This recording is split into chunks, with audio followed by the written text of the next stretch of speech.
سيداتي وسادتي، صائمون وصائمات، المتدابزون والمتدابزات، والنائمون والنائمات، مرحبا بكم في حصتكم الرمضانية الكوميكية الصحي أفا على قناة سبيس تون، قناة كرتونات دي زاد. وكما جرت العادة في شهر التوبة والماكلة، يعتبر التدخين مشقة للمدخنين الذين يستمتعون بقرهم كل يوم، فيقومون بالتبويق كامل أشهر السنة إلى غاية مجيء رمضان، الذي مع الصيام يجعل المدخنين أشبه برجال الزومبي في مسلسل وولكين داد، فتراهم يزحفون على أتفه الأمور ويقومون بالباقارات والمدبزات التي غالبا ما تنتهي بالندم عند آذان المغرب، أي عندما يستنشقون أول تبويقة بعد الآذان، فتراهم يولون كالحمل الوديع، فتروح كل همومهم بعد ذلك، ويدركون أنهم كانوا تحت تأثير ما يدعى بالمونك الذي أثر عليه مثلما تؤثر عضات الزومبي في وولكين داد. ومن أهم الأمثلة على ذلك الرابير المشهور صاحب أقوى أغنية في العالم جاك الشوك، إنه أمسي لاما صاحب أغنية ليست الجزائر من ستتركني أنا سأترك الجزائر، ذلك الرابير الخشن مع كل خشونته، وإلا أنه يقف ضعيفا مع الجارو، فتتغير كلمات أغنيته في رمضان من جاك الشوك إلى جاك المونك، من مشي الحي الليكيتيني أنا ليكيتي الحي إلى مشي الجارو ليكيتيني أنا ليكيتي الجارو. مراسلون سمير جعنا استجوابه وولى لنا بهذا الاستجواب الخطير.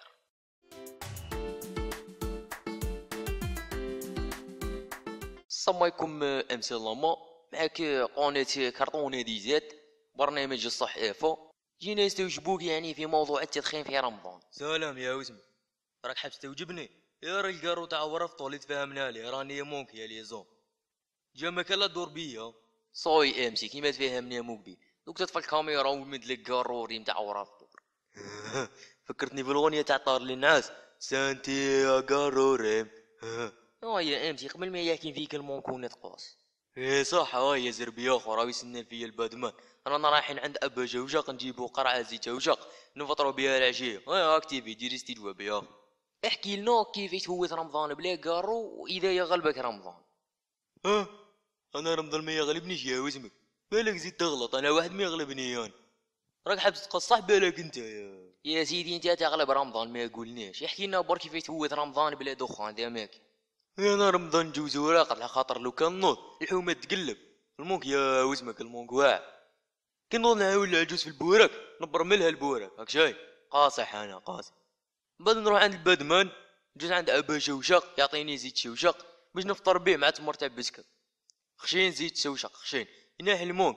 كان عنده ابا شوشق الحق يقال لي واحد النهار اخطيك من الزفر. بعد كي يأذن نضرب جبده تاع قاروريم مخلط مع زيت شوشق يا وسمك، جبده الاولى الباج راهي تهبط واحد هاك شايف فهمتي. خلاص يا وسمك راك كثرت، او بدا المونك يخدم فيا فهم روحك قبل ما نديرك اوتو كوريكسيون. باج لاين اسمع هاد الفيديو ما تنساش تسميه فضيحة امسي لاما ولا تقاس امسي. يا راه القارو تاع الريم وسمك هار.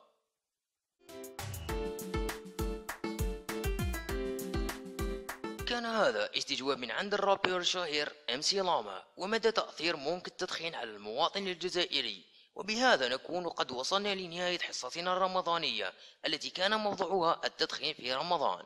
نتمنى لكم شربة بنينة وزلابية لذيذة، صح فطوركم.